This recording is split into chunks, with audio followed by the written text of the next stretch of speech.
प्रणाम सभी women dedication के व्यूअर्स को, जो भी लोग वुमेन डेडिकेशन मैगज़ीन के साथ जुड़े हैं। आज हमारा सेशन है about how to deal stress and anxiety, और मैं आज आपके साथ हूँ माधवी पांचाल। पिछले काफ़ी सालों से हम लोग इस सब्जेक्ट में डील कर रहे हैं। एज ए प्रिंसिपल मैंने 10 साल काम किया, तब भी मैंने इसी सब्जेक्ट के ऊपर काम किया, जिसमें हम बच्चों की जो परफॉर्मेंस है उसको इम्प्रूव करने के लिए पहले उनको साइकोलॉजिकली रीड करके कि किस बच्चे के अंदर क्या क्वालिटी है, उसे देखते हुए ही हम ज़्यादातर अपने जो परफॉर्मेंसेस थे उनको बच्चों की इम्प्रूव करवा रहे थे। तो वुमेन डेडिकेशन के जो भी लोग हमारे साथ जुड़ना चाहते हैं आज इस कन्वर्सेशन में, मैं सबका स्वागत करती हूँ। हमारे साथ जुड़े हैं इसमें आज दीप सैनी। नमस्ते जी, स्वागत है आपका। जैसा कि हम लोग देख रहे हैं अपने चारों तरफ इस समय काफ़ी ज़्यादा डर का माहौल चल रहा है। कोरोना एक महामारी से हम लोग जूझ रहे हैं और काफ़ी लोग जो हैं वो स्ट्रेस में हैं, कोई फियर में है, कोई एंग्जाइटी में है, और ये सारी चीज़ें धीरे धीरे आगे चलकर प्रोसेस हो करके डिप्रेशन का रूप ले रही हैं।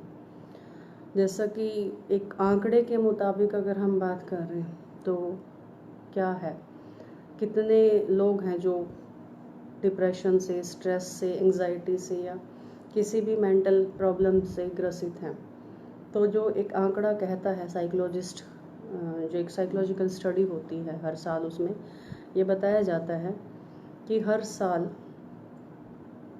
40 लाख लोग डिप्रेशन से मरते हैं।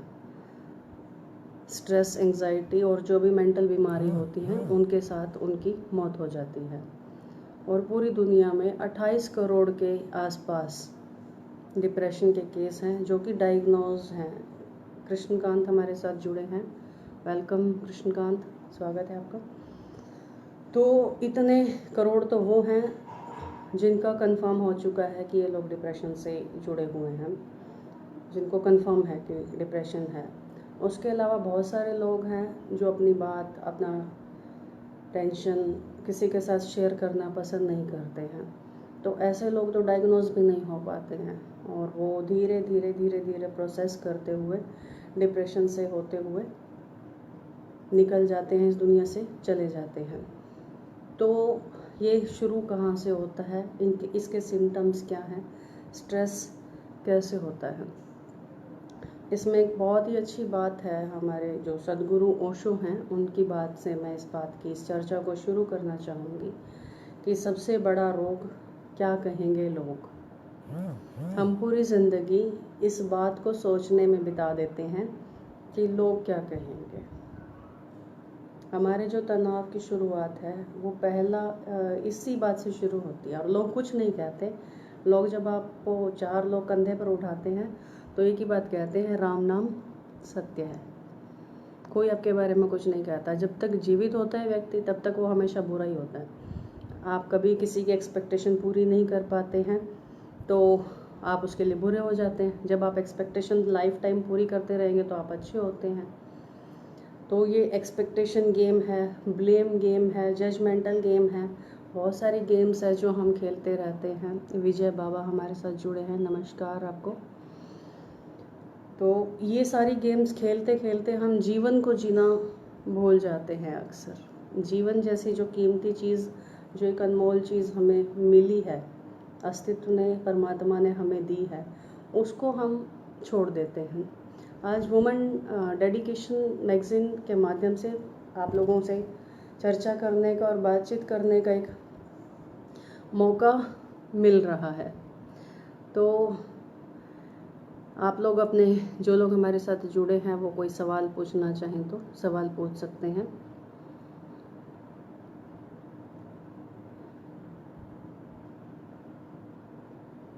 स्ट्रेस का मेन रीज़न क्या होता है?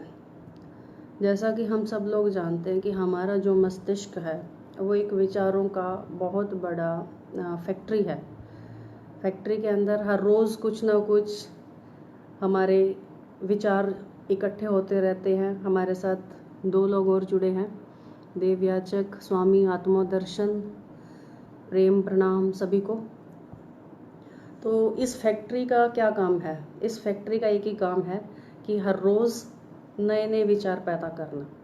एक अनुमान के अनुसार अगर हम बात करें कि कितने विचार हमारे अंदर हर रोज़ आते हैं, तो साइंटिस्ट कहते हैं कि 1,60,000 से 70,000 के आसपास नॉर्मल इंसान को, और थोड़ा सा इंटेलेक्चुअल है, थोड़ी उसने किताबें पढ़ी हैं, पढ़ाई कर रखी है, थोड़ा बिजनेस माइंडेड है, तो 1,00,000 के आसपास विचार उस व्यक्ति को आते हैं।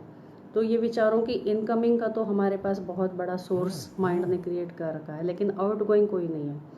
और सारी की सारी 1,00,000 विचार हमारे काम की भी नहीं होती हैं। तो उन विचारों का हम क्या करते हैं? हमारा एक कॉन्शियस माइंड है और एक सबकॉन्शियस माइंड है। कॉन्शियस माइंड का काम होता है जो भी ज़रूरत की चीज विचार हैं, जैसे गाड़ी चलाना है, खाना खाना है, जो भी एक्शंस होते हैं, जो भी क्रियाएं होती हैं, उन सब चीज़ों के ऊपर काम कौन करता है? कॉन्शियस माइंड करता है। और जो भी थॉट उसको लगती है कि ये उसके काम की नहीं है, तो वो उसको क्या कर देता है? सबकॉन्शियस माइंड में फेंक देता है। तो सबकॉन्शियस माइंड हमारा एक स्टोर रूम की तरह काम करता है और बहुत सारे विचारों को इकट्ठा करके रखता रहता है। उसको ये डिसीजन लेना नहीं आता सबकॉन्शियस माइंड को कि कौन सा विचार अच्छा है हमारे लिए और कौन सा बुरा है। मान लो किसी ने हमें हर्ट कर दिया, किसी ने हमें परेशान कर दिया। करम हमारे साथ जुड़े हैं, करम प्रणाम जी। महेश चौधरी जुड़े हैं हमारे साथ, नमन जी। मस्तिष्क को कैसे शांत रखें? हाँ जी, इस बारे में हम बात करेंगे। रंगरेज की पूरी टीम हमारे साथ जुड़ चुकी है। सिद्धांत मिश्रा हमारे साथ आए हैं। सिद्धांत, स्वागत है आपका भी। तो जब सबकॉन्शियस माइंड उस डाटा को स्टोर करता रहता है अपने भीतर, तो स्टोर करते करते वो बहुत सारी चीज़ें जो इमोशंस होती हैं, जो हमारी पास्ट से रिलेटेड होती हैं, जिनका हमें कोई यूटिलाइज नहीं करना होता, बस वो इनको हार्ड डिस्क की तरह भरता रहता है माइंड में हमारे। और इसी तरह से विचार, कोई नकारात्मक विचार है, कोई सकारात्मक विचार है जो काम का भी नहीं है, लेकिन उसको भरना है सिर्फ सबकॉन्शियस माइंड को, तो भरता रहता है। मनोवैज्ञानिक तरीके से अगर हम बात करें तो इस तरीके से वो अनवांटेड जो डाटा है वो हमारा गुच्छा बनता रहता है, जाल बनता रहता है। एक जैसे वेब होता है, मकड़ी का जाला होता है, ऐसे हमारे विचारों का एक वेब बनता रहता है। जब हम मेडिटेशन करते हैं या मेडिटेशन हम करवाते हैं, जैसे कि रंगरेज में हम लोग इस पर काम करते हैं, तो उस समय पे हमारा एक सेशन होता है इमोशनल फ्रीडम का सेशन, जिसमें मेडिटेशन की तो सभी टेक्निक विचारों के ऊपर काम करती हैं। महात्मा बुद्ध की चाहे वो विपश्यना टेक्निक है, चाहे वो भगवान शिव की 112 विधियाँ हैं, सभी सांस के प्रयोग के द्वारा विचारों को डील करती हैं। तो विचारों के माध्यम से ही हम लोग अपने तनाव और स्ट्रेस से मुक्ति पा सकते हैं। क्योंकि अगर विचार ही हम अपने सेलेक्टेड विचार होंगे, उनको हम देख लेंगे कि कौन सा विचार हमारे काम का है और कौन सा नहीं काम का है, हमें किसको रखना है किसको नहीं रखना है, थोड़ी सी अवेयरनेस हमारे अंदर आ जाएगी, तो उस चीज़ को हम डील करना भी सीख जाएंगे। उसके अलावा ये तो मेडिटेशन का हुआ जिसमें हम स्टडी के बारे में, थ्योरी के बारे में बात कर रहे हैं। अगर हम प्रैक्टिकली बात करें तो प्रैक्टिकल में हम कौन कौन सी टेक्निक यूज़ करते हैं? देखिए, जितनी भी मेडिटेशन की टेक्निक हैं वो सब ब्रीदिंग के ऊपर, उनका जो आधार है, उनका जो बेस है वो ब्रीदिंग है, मतलब सांस के प्रयोग हैं सारे के सारे। तो सांस के प्रयोग के द्वारा ही हम लोग मेडिटेशन में, ध्यान में गहरे प्रवेश करते हैं, और सांस के प्रयोग के द्वारा ही हम अपने मस्तिष्क को शांत कर सकते हैं। जैसा कि महेश चौधरी ने अभी पूछा कि हम मस्तिष्क को कैसे शांत करें। मस्तिष्क को शांत करने का एक ही उपाय है, हमारे जीने के जो तल हैं वो हमें चेंज करने होंगे। अभी हम मस्तिष्क के तल पर जी रहे हैं, हम हेड ओरिएंटेड पर्सन बन चुके हैं। जो बच्चा होता है, बच्चा कैसे जीता है? बच्चे का जो जीने का तल होता है वो मस्तिष्क नहीं होता, वो नाभि से जीता है। आप देखिए, जब बच्चा सो रहा होता है तो बच्चे की जो नाभि है वो ऊपर नीचे होती है। वो जो श्वास लेता है वो नाभि से लेता है सांस को। तो जब हम नाभि से सांस लेते हैं तो नाभि क्योंकि हमारा केंद्र है, जब बच्चा माँ के पेट में गर्भ में होता है तो उस समय वो किस चीज़ से जुड़ा होता है? नाभि से जुड़ा होता है। तो वो जो नाभि है वो हमारा एक तरीके से कहें तो 72,000 नाड़ियाँ हमारी नाभि के साथ जुड़ी हुई हैं। हमारा वो एक रूट है, सेंटर पॉइंट है जिसको हम कहें, और लाओ त्से ने भी जो सबसे बड़ी टेक्निक हमें दी है वो नाभि के ऊपर काम करने की दी है। नाभि के माध्यम से ही हम अपने केंद्र को जान सकते हैं, अपने केंद्र को पहचान सकते हैं। अभी जितना हम मस्तिष्कवादी होते जा रहे हैं, माइंड ओरिएंटेड होते जा रहे हैं, उतनी ही हमारी सोसाइटी के अंदर प्रॉब्लम्स क्रिएट होती जा रही हैं, उतना ही हम सुसाइडल जो नेचर है व्यक्ति का, अब हर रोज़ कभी इतने यंग बच्चे सुसाइड अटैम्प्ट कर रहे हैं, इतने यंग लोग, इतने सक्सेसफुल लोग जिनके पास ना पैसे की कमी है, ना शोहरत की कमी है, ना सुख सुविधाओं की कमी है, ऐसे ऐसे लोग सुसाइड अटैम्प्ट कर रहे हैं। पिछले दिनों हमने देखा कि कितना बड़ा superstar Sushant Singh suicide attempt कर रहा था। अभी 2-3 दिन पहले भी एक खबर आई है कि एक 16 साल की बहुत फेमस लड़की थी टिकटॉक पर, उसने भी सुसाइड की है। तो ये सब सुसाइड्स क्यों हो रही हैं? इसका भी एक मेन रीज़न है स्ट्रेस। वो स्ट्रेस क्यों आ रहा है? क्योंकि हम ड्यूअलिटी में जी रहे हैं। ड्यूअलिटी मतलब लोगों को हम दिखा रहे हैं कुछ और, लेकिन हम हैं कुछ और। मतलब हम लोगों को क्या दिखा रहे हैं, वो हम खुद नहीं हैं, हम खुद नहीं जानते कि हम कौन हैं, लेकिन हम लोगों को बता रहे हैं कि हम क्या लोगों को इम्प्रेस करने की कोशिश कर रहे हैं। तो लोगों को इम्प्रेस करने से या उनको खुश करने से या उनकी एक्सपेक्टेशन फुलफ़िल करने से कुछ नहीं होगा। ना आपका पैसा काम आता है, ना आपकी शोहरत काम आती है, और ना ही जो आपको फॉलो करते हैं जो लोग, वो काम आते हैं। काम आती है आपकी जो इंटरनल सेटिस्फेक्शन है, जो आपकी इनर पीस है, जो आपने अचीव किया है, वो सारी चीज़ें ही आपको सिर्फ हेल्प करती हैं अपनी ज़िंदगी को सुखद बनाने के लिए, खुशनुमा बनाने के लिए। और इसमें तो जो मैं रंगरेज में हम लोग करते हैं, तो सबसे पहला जो स्टेप, दिनेश डोडिया जुड़े हैं हमारे साथ, माइंड में नेगेटिव विचार स्टोर होता है, वो कैसे पता चलता है? हाँ जी, बहुत ही अच्छा क्वेश्चन पूछा आपने। मैं चाहूँगी बाकी लोग भी क्वेश्चन पूछे। इससे हमें 2 तरीके से पता चलता है। एक तो हमारे फिज़िकल सिम्टम्स होते हैं और एक होते हैं हमारे साइकोलॉजिकल सिम्टम्स। फिज़िकल सिम्टम्स में क्या होता है, इंसान को बहुत थकान महसूस होती है, बहुत चिड़चिड़ापन महसूस होता है, नींद अच्छे से नहीं आती है। नींद जैसे सुबह नींद जल्दी टूट जाती है और रात को आप बेड पर लेट जाते हो, 2-2 घंटे लेटे रहते हो, लेकिन नींद नहीं आती है आपको। और किसी भी बात के ऊपर बहुत जल्दी आपको गुस्सा आ जाता है। तो जब गुस्सा आ रहा है, आप किसी भी चीज़ के ऊपर बहुत जल्दी जल्दी रिएक्ट करते हो और आपका जो मूड है वो स्विंग होता है। मूड स्विंग समझते हैं ना आप लोग, कि एक पल में आप बहुत ज़्यादा खुश हो रहे हैं और दूसरे पल में आप बहुत ज़्यादा किसी के ऊपर गुस्सा हो रहे हैं। या उसके अलावा नींद का हो गया, थकान का हो गया, आपका डाइजेशन जो सिस्टम है, डाइजेस्टिव सिस्टम है, उससे भी पता चलता है कि आपके मन में नकारात्मक विचार हैं। क्योंकि हमारे डाइजेस्टिव सिस्टम में एक हार्मोन बनता है जिसको बोलते हैं सेरोटोनिन हार्मोन, जो कि 90% हमारे डाइजेस्टिव सिस्टम में बनता है, 10% हमारे न्यूरोट्रांसमीटर में बनता है। तो ये हमें धूप से मिलता है, विटामिन डी से मिलता है, सूरज की जो धूप होती है उससे ये हार्मोन सक्रिय होता है हमारी बॉडी में, और ये डिप्रेशन से लड़ता है, तनाव से लड़ता है, एंग्जाइटी से लड़ता है, फियर से। तो जब ये कम होता है, ये हार्मोन हमारी बॉडी में इसकी मात्रा कम हो जाती है, तो उस टाइम पे व्यक्ति को थकान ज़्यादा महसूस होती है, नींद बहुत कम आती है, डाइजेस्टिव सिस्टम, पेट से जुड़ी हुई समस्याएं बहुत ज़्यादा रहने लगती है, पेट में बार बार गड़बड़ी होनी शुरू हो जाती है, भूख से रिलेटेड समस्या आने जाती है, या तो भूख बहुत ज़्यादा लगती है या फिर भूख बहुत ज़्यादा कम लगती है।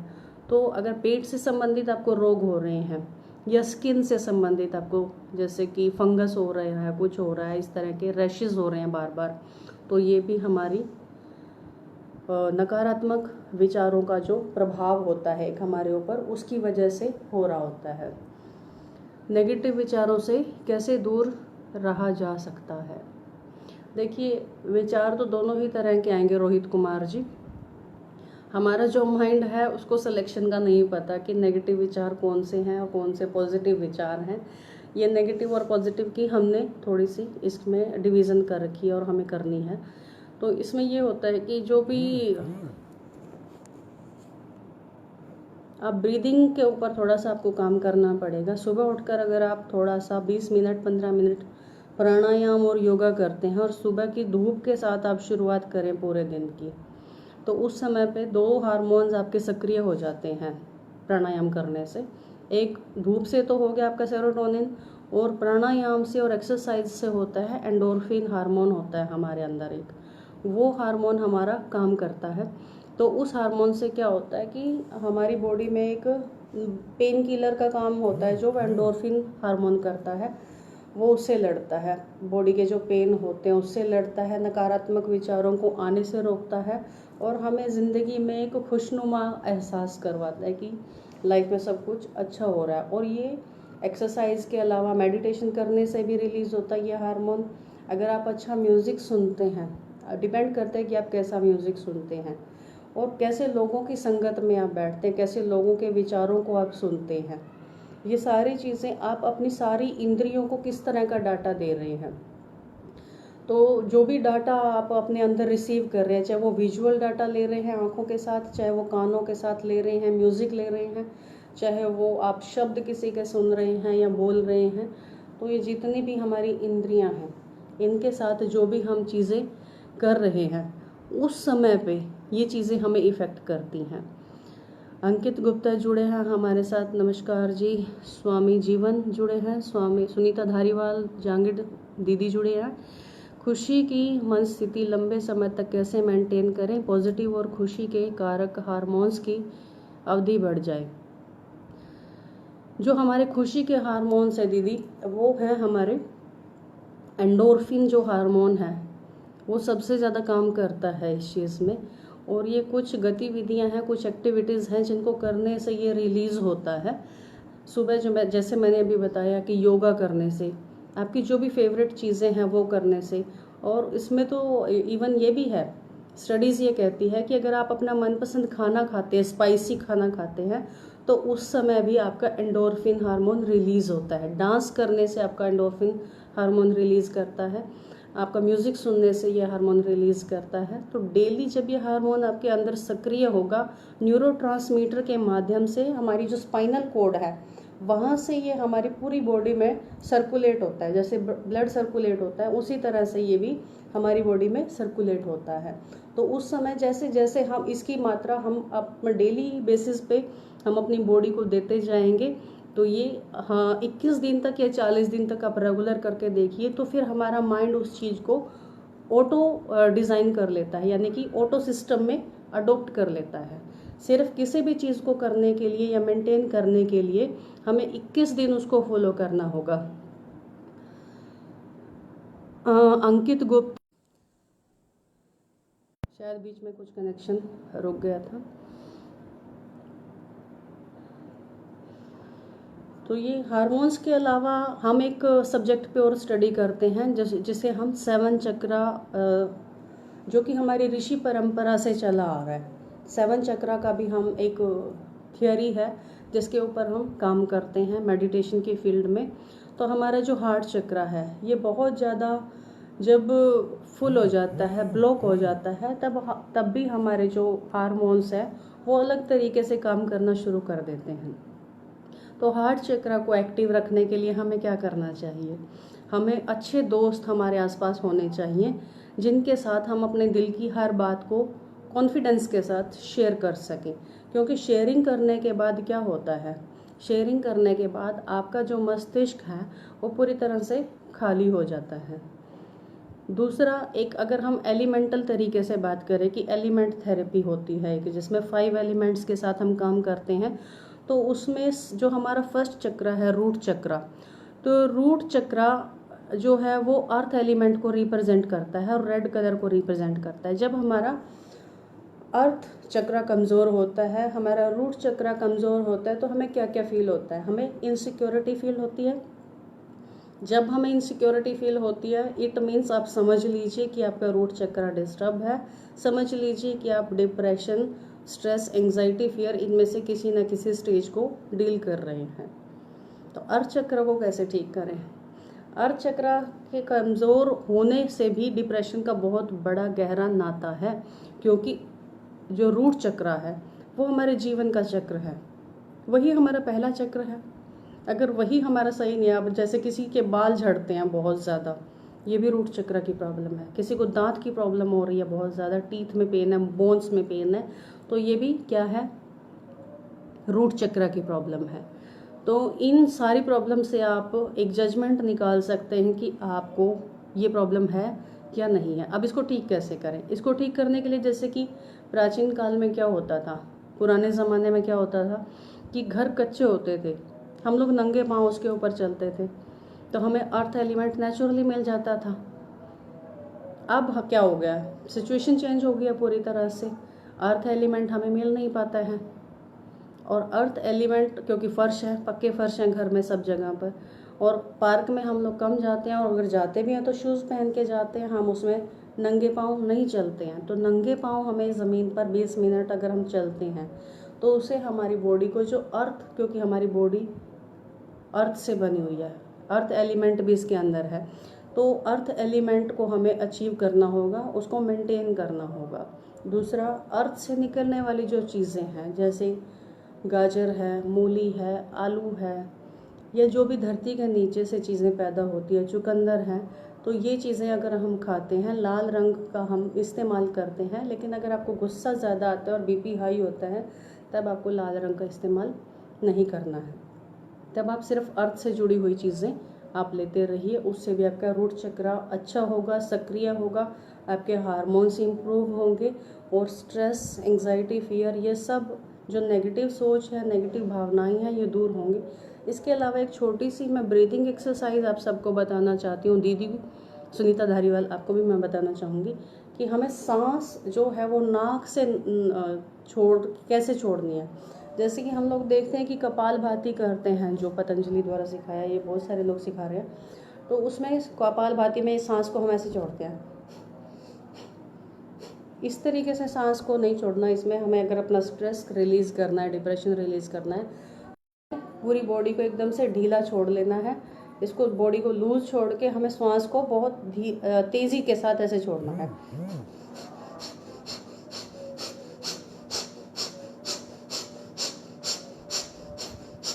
इस तरीके से हम श्वास को जब छोड़ेंगे, और ये 5 मिनट या 10 मिनट, 10 मिनट तक 15 मिनट जितना भी आप कर सकते हैं, इसको डेली रूटीन में आपको अपनाना है।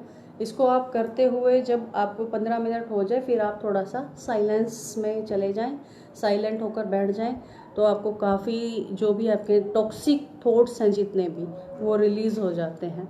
और अभी पीछे हमने एक आर्ट थेरेपी के ऊपर भी काम किया था। आर्ट थेरेपी से भी काफ़ी सारे टॉक्सिक जो हमारी थॉट्स हैं वो रिलीज़ होती हैं। जैसे कि एक मंडला आर्ट थेरेपी है, उसमें एक्सपेंशन होता है सर्कल का, क्योंकि ब्रह्मांड भी सर्कल में है, ब्रह्मांड की सारी शक्तियाँ जो हैं वो सर्कल में, अर्थ भी सर्कल में है। तो उस एक्सपेंशन के साथ साथ हमारी जो एनर्जी है, जितनी बैड थॉट्स हैं, नेगेटिव थॉट्स हैं, नेगेटिव एनर्जी है, वो सब भी उसके साथ निकल जाती है। तो आप चाहें, अगर आपको थोड़ा सा भी ड्राइंग का शौक़ है, तो आप कुछ लाइंस ड्रॉ करके, कुछ सर्कल ड्रॉ करके, या कुछ विदाउट एनी पैटर्न कलर्स को स्प्रेड करके किसी शीट के ऊपर, उससे भी आप अपनी थॉट्स को क्लीन कर सकते हैं, अपने विचारों को क्लीन कर सकते हैं। और कोई प्रश्न? माँ, दवाई है क्या कोई इन हार्मोन्स को बढ़ाने की? हाँ, हार्मोन्स को बढ़ाने की दवाई होती है, वो डॉक्टर्स रेकमेंड कर सकते हैं, महेश चौधरी ने पूछा है। लेकिन दवाई की बजाय मैं तो ये कहूँगी आपको कि आप नेचुरल तरीके से इन हार्मोन्स को अगर आप सक्रिय करें अपनी बॉडी में, अपने लाइफस्टाइल को चेंज करके। रात को आप जल्दी सो जाइए, सुबह जल्दी उठिए, सूर्योदय के साथ उठे, सूरज निकलने के साथ आप उठे, इसको देखें, महसूस करें। सूरज की रोशनी जितना आप अपनी बॉडी के ऊपर लेंगे, सजेशन तो ये दिया जाता है कि आप नेकेड बॉडी के ऊपर आपको सूरज की रोशनी लेनी होती है, और जो आपके स्पाइनल कॉर्ड है इसके ऊपर डायरेक्ट सनलाइट आनी चाहिए। अगर आप डिप्रेशन से बचना चाहते हैं तो ये सबसे बेस्ट वे है, क्योंकि सूर्य की रोशनी में जो किरणें हैं वो आपके स्पाइनल कॉर्ड पर जब डायरेक्ट गिरती हैं बिना किसी कपड़े के, जब हम कपड़े पहनकर सूरज की रोशनी को लेते हैं तो उस समय पे इतना नहीं होता। तो जितना आप कर सकते हैं बेयर बॉडी करके, उसको जब आप लेते हैं तो सूरज की रोशनी लेने वाले लोगों को ये गारंटी है कि कभी डिप्रेशन नहीं हो सकता, कभी टेंशन नहीं हो सकती, कभी तनाव अवसाद नहीं हो सकता, और वो बिना दवाइयों के अपने आप को ठीक कर सकते हैं। एक और बात जो हम इस आज के इस विषय में चर्चा कर सकते हैं, अंकित गुप्ता जुड़े हैं हमारे साथ। ओके, आप मेरे स्टूडेंट हैं। ओके, ठीक है, थैंक यू सो मच, अच्छा लगा आपको देखकर। चिका से हैं, मेरे स्टूडेंट हैं। जैसे कि हम चीज़ों को चाहते हैं कि सारी चीज़ें हमारे अकॉर्डिंग होनी चाहिए। साइकोलॉजिकली बीए तक मैंने साइकोलॉजी का सब्जेक्ट पढ़ा, सोशल साइकोलॉजी पढ़ा जब मैं स्कूल में थी। तब भी उस समय पे बच्चों को मैं देखती थी, जो टीचर होते हैं वो टीचर्स क्या करते हैं, बच्चों को एक स्टेटमेंट देते हैं, पेरेंट्स भी देते हैं कि आप तो बिल्कुल डफर हो, आपको कुछ पता नहीं है, आपको कुछ आता नहीं है, आपको कोई समझ नहीं है। तो बच्चा क्या करता है, बच्चा करता है कि हाँ मैं तो ऐसा ही हूँ, अब कुछ हो नहीं सकता मेरा। तो ऐसी सिचुएशन हमारे सबके साथ होती है, और ये सिर्फ बच्चों के साथ नहीं होती, बड़ों के साथ भी होती है। हमारी लाइफ में कुछ ना कुछ लोग ऐसे होते हैं जो हमें जज करते हैं, जो हमें बताते हैं कि हमारे अंदर क्या बुराइयां हैं, हमारे अंदर क्या कमियां हैं। वो हमारी अच्छाइयों को नहीं देखते। अब देखिए, आपका नज़रिया है ये कि आपने अपनी अच्छाइयों को देखना है या बुराइयों को, या दूसरों के चश्मे से आपने अपने आप को देखना है। There will be always critics in your life. हमेशा आपके जीवन में क्रिटिक्स रहेंगे ही रहेंगे। तो क्रिटिक्स के आधार पर आपने ज़िंदगी को जीना है या आपने अपनी तरीके से अपनी ज़िंदगी को जीना है। तो बहुत सारी चीज़ें हैं जो हम कर सकते हैं। ज़िंदगी एक बार मिली है, बार बार तो मिलती नहीं है। तो दूसरों को खुश करने के लिए या दूसरों को इम्प्रेस करने के लिए अगर हम ज़िंदगी जिएंगे तो वो बहुत ही आर्टिफिशियल ज़िंदगी होगी। ओशो ने इस बारे में एक बहुत ही महत्वपूर्ण बात कही है। प्रेम सज्जन जी जुड़े हैं हमारे साथ। हाउ टू बैलेंस, माधवी जी, हाँ जी, बैलेंस कैसे करना है, बहुत अच्छा आपने क्वेश्चन पूछा। इसी के बारे में मैं अभी आप लोगों के साथ अगला क्वेश्चन, अगली जो बात अपनी शेयर करना चाह रही थी वो थी, जैसे कि हमारी जो इंद्रियां हैं, आंखें हैं हमारी, नाक है, कान है, होंठ है, जो हमारी त्वचा है, हमारी जो इंद्रियां जो भी महसूस करती हैं, मतलब किसी भी चीज़ को देखती हैं, सुनती, अच्छे रंगों को देख रही है, अच्छे अच्छे विजुअल्स देख रही हैं, तो कान जो हैं वो सुनते हैं। तो ये सारे के सारे मैसेज कहाँ पे कन्वे होते हैं, माइंड के पास कन्वे होते हैं। अमेरिका में एक स्टडी हुई है, मैं सब लोगों के साथ ये बात शेयर करना चाहती हूँ कि वहाँ पर लोगों की जो संवेदनशीलता है, सेंसिटिविटी है, बहुत बहुत कम हो गई है। अब वहाँ पर इस दिशा में लोग प्रयास कर रहे हैं, डॉक्टर्स प्रयास कर रहे हैं इस दिशा में कि लोगों की जो सेंसिटिविटी है उसको बढ़ाना है अब। और लोगों को सेंसिटिव बनाने के लिए वहाँ पर नए नई थेरेपी यूज़ की जा रही हैं, नई नई टेक्निक्स यूज़ की जा रही हैं, नए नए डॉक्टर रिसर्च कर रहे हैं। तो सेंसिटिव जब हम नहीं होते हैं लाइफ के अंदर, तो हमारी इंद्रियों का और हमारी बुद्धि का जो एक तालमेल है आपस में, जो मिलन है उनका, वो टूट जाता है। और जब ये मिलन टूटता है तो हमारी जो इंद्रियां हैं वो क्या हो जाती हैं, जड़ हो जाती हैं, निर्जीव हो जाती हैं। इंद्रियों को कुछ अनुभव हो रहा है, वो मस्तिष्क तक नहीं पहुंच पाता ड्यूअलिटी की वजह से, क्योंकि हम होते कुछ और हैं, दिखाते कुछ और हैं। डर लगता है, उसके लिए क्या करें?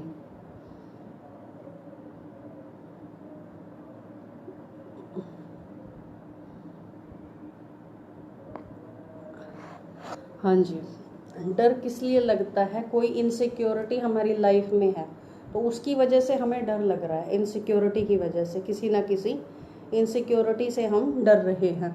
तो वो इनसिक्योरिटी क्या है?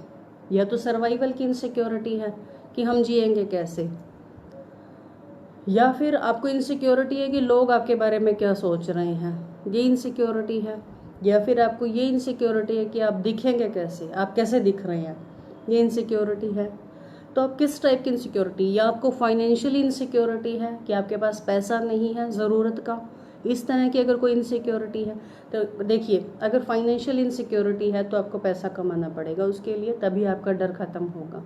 अगर आपको ये इनसिक्योरिटी है कि लोग आपके बारे में क्या सोचते हैं, तो इसके लिए तो आप अपने विचारों को और अपनी सोच को ही सबसे पहले बदलना शुरू कर दीजिए कि आप इस चीज़ के लिए पैदा नहीं हुए हैं कि लोग आपके बारे में क्या सोचेंगे, लोग आपके बारे में क्या चाहते हैं।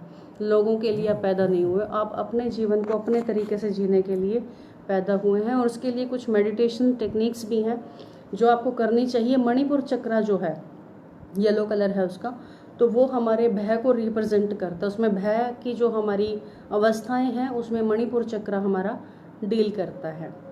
तो जब किसी का मणिपुर चक्र बहुत स्ट्रोंग होता है, वो इंसान किसी भी चीज़ से डरता नहीं है, डिसीजन लेने से नहीं डरता है, कमिटमेंट करने से नहीं डरता है, किसी से मिलने से बात करने से नहीं डरता है, संकल्पवान होता है वो व्यक्ति जिसका भी मणिपुर चक्र स्ट्रोंग होता है। तो जो लोगों का मणिपुर चक्र स्ट्रोंग नहीं होता है, वीक होता है, वो लोग हमेशा छोटे छोटे डिसीजन लेने में भी डरते हैं, लोगों से बात करते हुए डरते हैं, अकेले रहते हुए डरते हैं।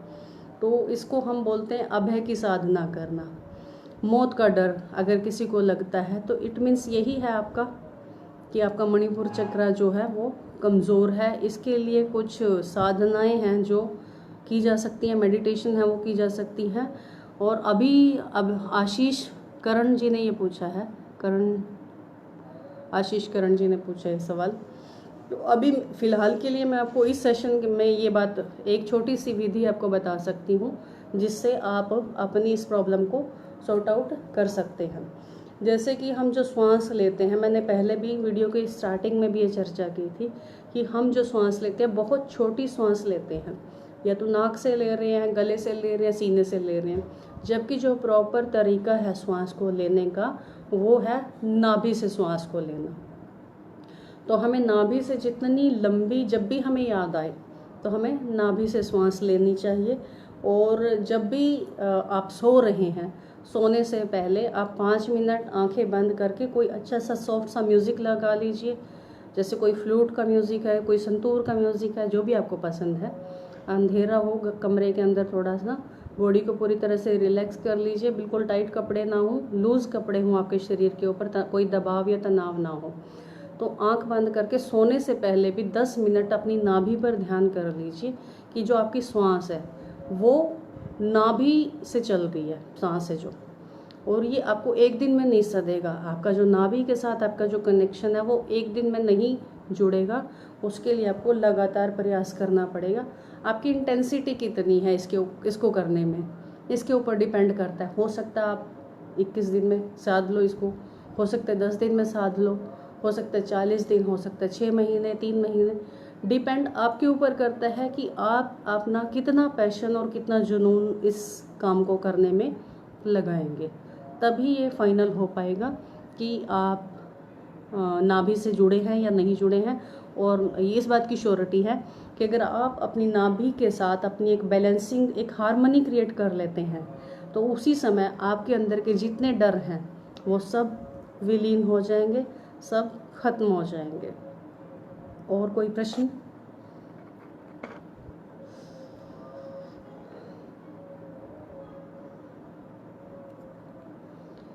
कैसे एक्टिव करें? अभी उसको आप एक्टिव ना करें मणिपुर चक्र को, अभी आप सिर्फ नाभि के ऊपर ही ध्यान करेंगे।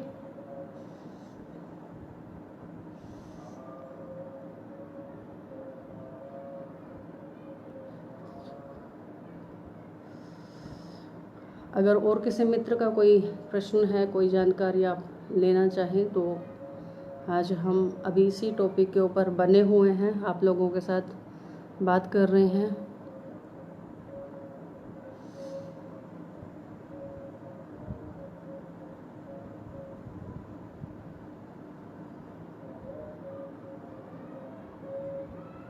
एक छोटी सी एक्सरसाइज है जो गर्दन से ऊपर की है, जो मैं आप लोगों के साथ शेयर करना चाहूँगी अभी यहाँ पर। उससे भी आप अपने डेली रूटीन के जो विचार होते हैं, जब आप ऑफिस में काम कर रहे हैं, घर में हैं, एकदम से किसी के साथ आपकी तनावपूर्ण स्थिति हो गई है, बातचीत टॉक्सिक हो गई आपकी जो कन्वर्सेशन है किसी के साथ, तो उस समय पर अगर हम छोटी सी एक एक्सरसाइज है उसको अगर हम कर लेते हैं तो हमारे ऊपर जो नेगेटिव विचारों का जो प्रभाव है वो एकदम से कम हो सकता है। वो मैं आपको बताती हूँ। जैसे लंबी सांस भरनी है हमने, गर्दन को पहले हम इस डायरेक्शन में लेके जाएंगे, फिर दूसरी डायरेक्शन में लेके जाएंगे। सांस को भरते हुए नीचे झुकाएंगे, सांस को छोड़ते हुए वापस लेकर आएंगे।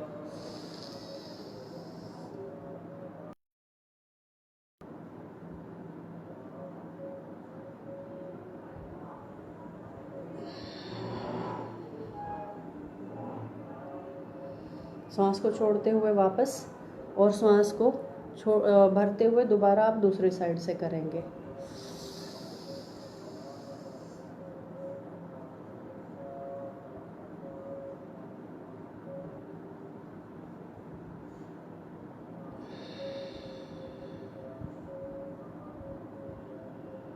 एक बार फिर इस तरफ, 3 बार इस तरफ करना है और 3 बार इस तरफ करना है हमें।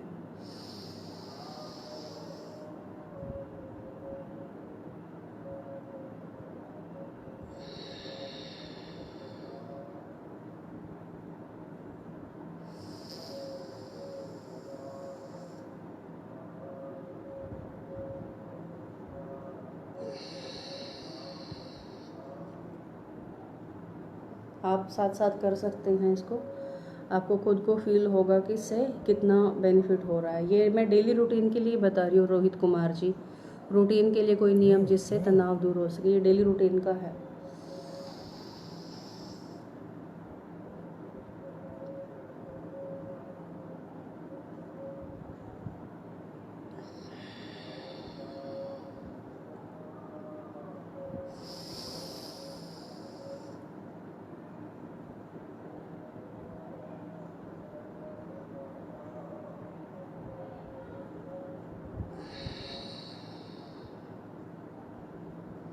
अब हम इसी एक्सरसाइज को आगे और पीछे भी करेंगे, फ्रंट में और बैक साइड में।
तो ये एक्सरसाइज है, ये हम कर सकते हैं। आशीष जी पूछ रहे हैं आपका क्लास महाराष्ट्र में कब है? हाँ जी, महाराष्ट्र में बात चल रही थी हमारी क्लास की, लेकिन अभी कोरोना के चलते गोवा में होनी थी एक क्लास, एक मुंबई में होनी थी। कोरोना के चलते अभी हम क्लास पोस्टपोन कर रहे हैं। हमारी मार्च तक की जो क्लासेस थी वो सब फाइनल थी। मार्च तक का हमारा जो कैलेंडर था वो एक फ़िक्स कैलेंडर होता है हमारा हर साल का, तो अभी हमने फ़िलहाल सारी क्लासेस को ऑनलाइन कर दिया है, वर्चुअल कर दिया है। हम कोई भी क्लासेस लोकेशन पर जा कर के, वेन्यू पर जा कर के नहीं कर रहे हैं। ये जो भी हमने एक्सरसाइज करी है इसको थोड़ा सा होल्ड करके करना है। जब भी सांस आपने ली है अपने अंदर तो उस सांस को थोड़ी देर के लिए रोकना है, होल्ड करना है, फिर उसके बाद आपको 10 तक आपको काउंटिंग करनी है। जब भी जैसे आपने सांस ली 10 तक काउंटिंग करी, उसके बाद फिर आपने ड्रॉप करना है उसको। तो ये जब आप प्रॉपर तरीके से करेंगे इसको, आपको उसी समय इंस्टेंट आपको रिलीफ महसूस होगा। आपको खुद पता चलेगा कि आपका जो माइंड है एकदम से पीसफुल हो रहा है, बिल्कुल काम हो रहा है। और उसके अंदर जो एकदम से तनाव, सारी आपकी नसों में जो हमारे न्यूरॉन्स हैं, उन मिलियंस ऑफ न्यूरॉन्स हैं हमारे, उसमें सारा दिन ये थॉट्स को घुसाते रहते हैं, डालते ही रहते हैं थॉट्स को, कुछ ना कुछ हमें चाहिए होता है। तो अगर आप 10 मिनट के लिए ऐसा करेंगे डेली रूटीन में, अगर आप ज़्यादा देर भी नहीं कर सकते, सिर्फ ये करने के बाद आपको 10 मिनट के लिए आंखें बंद करके साइलेंटली बैठना है। इतना करने से भी मैं आपको श्योरिटी देती हूँ, अगर आप डेली इतना भी करेंगे, 5 मिनट 10 मिनट प्राणायाम करेंगे, सुबह सूर्य के सामने बैठेंगे, और ये जो अभी मैंने ब्रीदिंग एक्सरसाइजेज आपको बताई है, इतना भी कर लेंगे, तब भी आप तनाव से, अवसाद से, डिप्रेशन से, इन सब चीज़ों से बहुत आसानी से बच जाएंगे बिना किसी दवाई के। मैं पिछले 20 ईयर्स से इस सब्जेक्ट के ऊपर काम कर रही हूँ। मैं जब स्कूल टाइम मैं एज ए स्टूडेंट थी, मैंने +2 पास की थी, तब से मैं इस सब्जेक्ट के ऊपर काम कर रही हूँ। मैंने एक प्रोजेक्ट में भी काम किया था, DPP का एक प्रोजेक्ट था, डिस्ट्रिक्ट प्राइमरी एजुकेशन प्रोग्राम।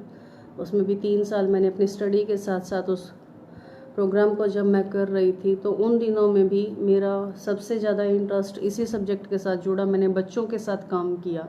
8 से 14 साल के जो बच्चे हैं, उनके जो मेंटल हेल्थ होती है, उसको ठीक करने के लिए उन लोगों को मोटिवेट करके स्कूल की तरफ, हमें स्ट्रक ऑफ जो बच्चे होते थे, उन स्ट्रक ऑफ बच्चों को मोटिवेट करके स्कूल में एडमिट करवाना होता था। ये मेरी ड्यूटी, मेरी रिस्पॉन्सिबिलिटी होती थी। तो उस समय पर यहाँ पर जो भट्टे पर काम करने वाले बच्चे होते हैं, मैंने उन बच्चों के साथ 3 साल तक काम किया था। तो उसी दौरान जब बच्चों की मैं अलग अलग मेंटल प्रॉब्लम्स देखती थी, उनके अंदर के सिक्योरिटीज़ को मैं देखती थी, तब उन दिनों में मुझे ये सारा सब्जेक्ट जानने का और इसे इंट्रोड्यूस होने का मुझे मौका मिला। फिर आगे चल कर के स्कूल के दिनों में जब मैं एज ए टीचर मैंने काम शुरू किया DV स्कूल में, तब भी मुझे इस सब्जेक्ट के ऊपर काम करने का मौका मिला, छोटे बच्चों के साथ, अर्ली चाइल्डहुड के बच्चों के साथ। फिर उसके बाद एज ए प्रिंसिपल जब मैंने ज्वाइन किया 2009 में, 2009 से लेकर 2019 तक मैंने उन बच्चों के साथ साइकोलॉजिकली पूरा काउंसलिंग का एक काम किया 10 साल तक, जिन बच्चों को एकेडमिकली बहुत ज़्यादा पुअर का टैग दिया जाता है टीचर्स और बच्चों, पेरेंट्स के द्वारा। तो जब हम बच्चों के साथ हम बातचीत करते हैं, अगर आप एज ए पेरेंट्स किसी बच्चे को डील कर रहे हैं, तो मैं हमेशा आप लोगों को एक सलाह दूंगी कि किसी भी बच्चे को टैग मत दीजिए कि वो बच्चा नालायक है, कमज़ोर है, डफर है, गधा है। इस तरह के जो नेगेटिव स्टेटमेंट्स हैं, वो आप बच्चों को मत दीजिए।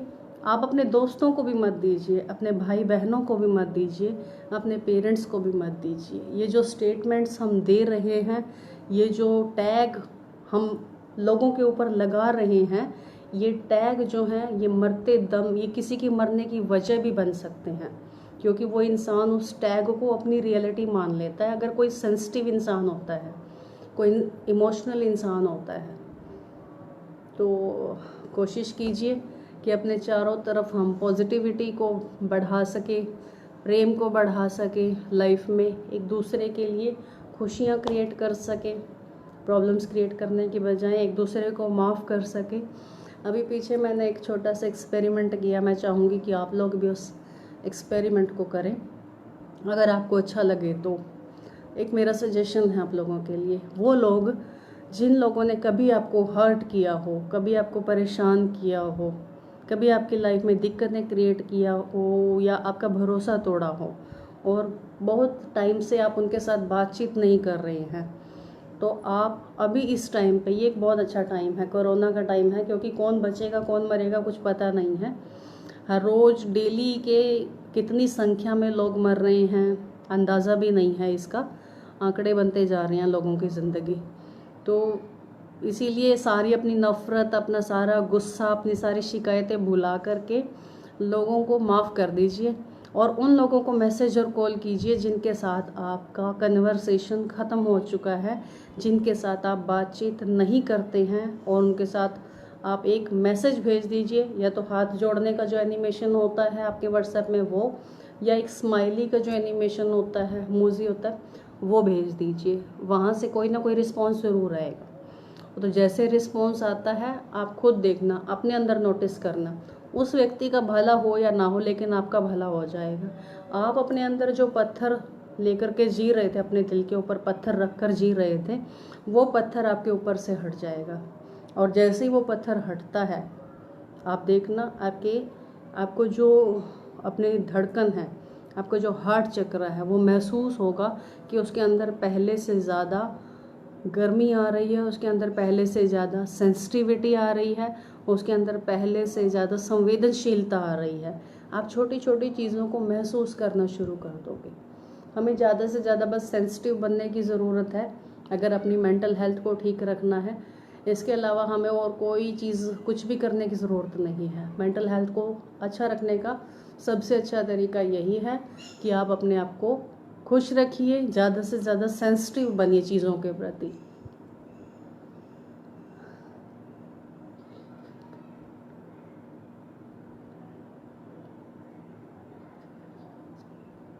अंकित गुप्ता मैसेज कर रहे हैं, काफ़ी मैसेज कर रहे हैं अंकित। रोहित कुमार, पॉजिटिविटी को कैसे बढ़ाया आपने नज़दीक में? हाँ जी, लाइफ में चैलेंजेस बहुत आए, मेरी लाइफ में भी काफ़ी बार हर्ट भी हुए, काफ़ी परेशानियाँ भी आई। और जितनी हम बड़े चैलेंजेस लेते हैं, जितने बड़े सपने होते हैं हमारे, तो उतने बड़े एडवेंचर भी होते हैं लाइफ में, उतने हमारे प्रतिद्वंदी भी पैदा होते हैं, उतने हमारे क्रिटिक्स भी पैदा होते हैं, उतने हमारी आलोचना करने वाले लोग भी पैदा होते रहते हैं।